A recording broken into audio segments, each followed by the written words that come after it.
मेरे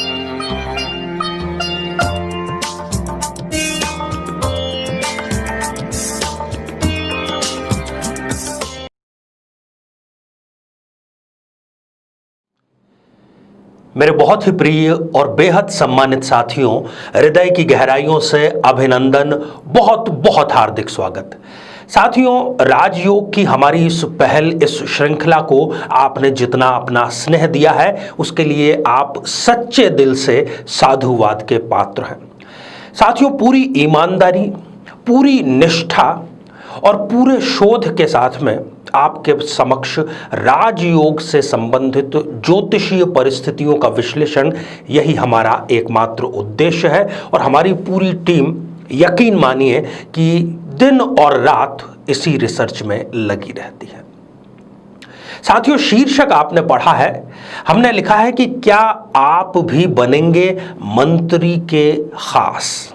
जी हां साथियों, मंत्री के खास होने से यहां पर यह तात्पर्य है कि जन्म कुंडली में कई बार इस प्रकार के योग निर्मित होते हैं, इस प्रकार की स्थितियां निर्मित होती है कि व्यक्ति स्वयं चेयर पर, प्रतिष्ठित कुर्सी पर चाहे विराजमान न हो पाए, परंतु वो जो कि चेयर पर विराजमान है, किसी पद को धारण किए हुए हैं, उसके या तो आप उसको राइट हैंड कह लीजिए या खास कह लीजिए, या उनका एक प्रकार से ये कह लीजिए कि सलाहकार का कार्य करता है। कुल मिलाकर के ये राजयोग अप्रत्यक्ष रूप से कार्य कर रहा है।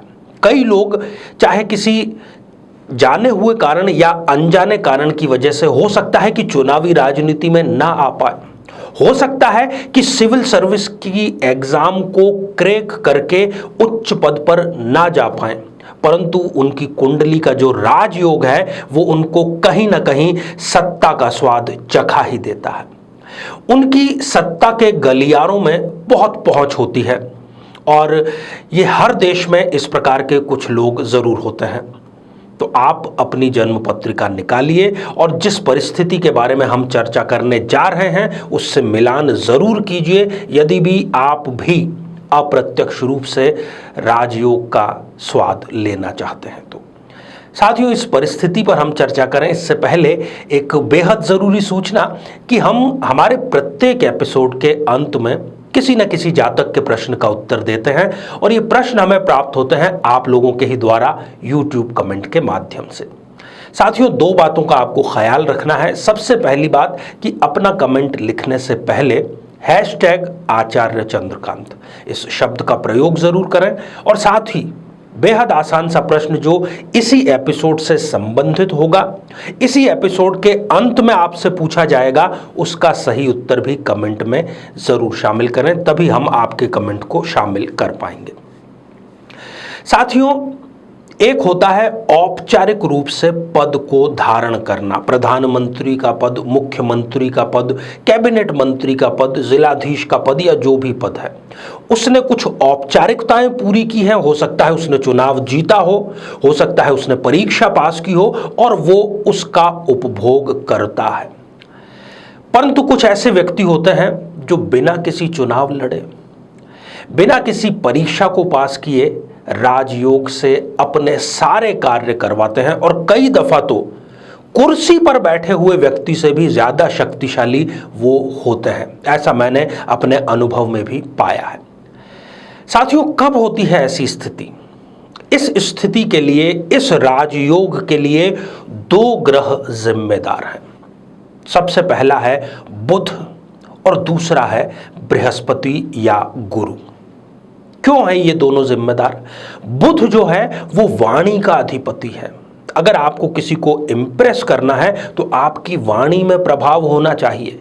यदि आपको किसी को अपनी बात पर विश्वास दिलाना है तो वाणी पर आपका प्रभाव होना चाहिए, ओजस्वी आपकी वाणी होनी चाहिए, शब्दों का चयन आपका बहुत ही साफ सुथरा और सटीक होना चाहिए, और ये सारी चीजें दिलवाता है बुध। दूसरा जो ग्रह यहां पर योगदान करता है वो है बृहस्पति या गुरु। बृहस्पति अपने आप में, उसका नाम ही गुरु ही है।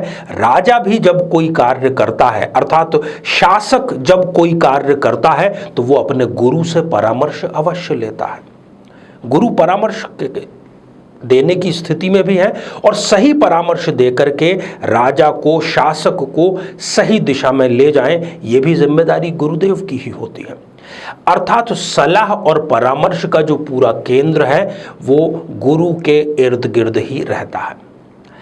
अब स्थिति यह है, जिस किसी जातक की जन्म पत्रिका में बुध और बृहस्पति दोनों यदि किसी भी एक भाव में लग्न कुंडली में एक साथ में विराजमान है, युति करके विराजमान है, तो वो व्यक्ति अप्रत्यक्ष रूप से सत्ता में अपना दखल रखता है और ताउम्र लगता है, लंबे समय तक रखता है।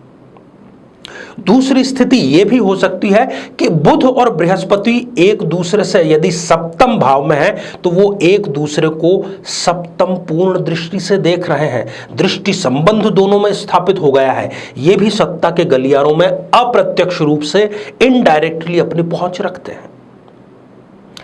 तीसरी स्थिति एक ये भी हो सकती है, थोड़ा सा हालांकि उसका प्रभाव कई बार कम हो जाता है या दीगर रूप से सामने आता है, वो स्थिति है कि बुध चाहे जहां पर बैठे हों पर गुरु की, बृहस्पति की यदि पूर्ण दृष्टि, चाहे वो 5वीं पूर्ण दृष्टि हो, 7वीं पूर्ण दृष्टि हो या 9वीं पूर्ण दृष्टि ही क्यों ना हो, ऐसा व्यक्ति अप्रत्यक्ष रूप से सत्ता में दखल करता है। कई बार तो वो किंग मेकर की अवस्था में भी आ जाता है। उदाहरण के लिए यदि आप कांशीराम जी, जिन्होंने बहुजन समाजवादी पार्टी की स्थापना की थी, यदि उनकी कुंडली पर दृष्टिपात करेंगे, वो हमेशा किंग मेकर की स्थिति में रहे हैं। उन्होंने की कुंडली में बृहस्पति जो है वो अपनी 9वीं पूर्ण दृष्टि से बुध पर दृष्टिपात कर रहे हैं। जीवन भर उन्होंने सत्ता में दखल रखा, कई मुख्यमंत्रियों को बनाया, कई मुख्यमंत्रियों को पद से हटाने में भी योगदान दिया।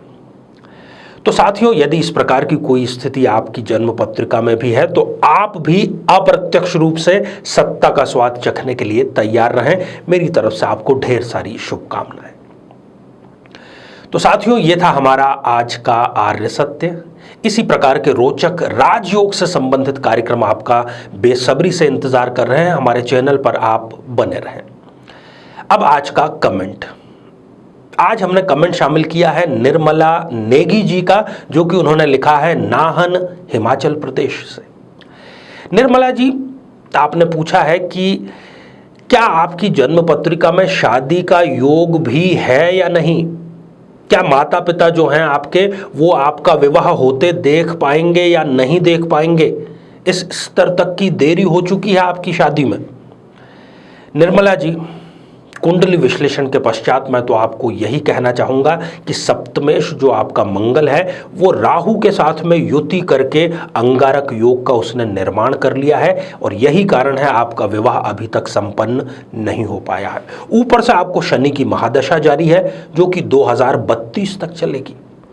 अभी तक आपने कौन से उपाय किए हैं या नहीं किए हैं, पर जो हम आज उपाय आपको बतला रहे हैं वो यदि आपने कर लिया तो आपकी शादी भी अवश्य होगी, माता पिता की उपस्थिति में ही होगी और दाम्पत्य जीवन भी आपका सुखद और सफल रहेगा।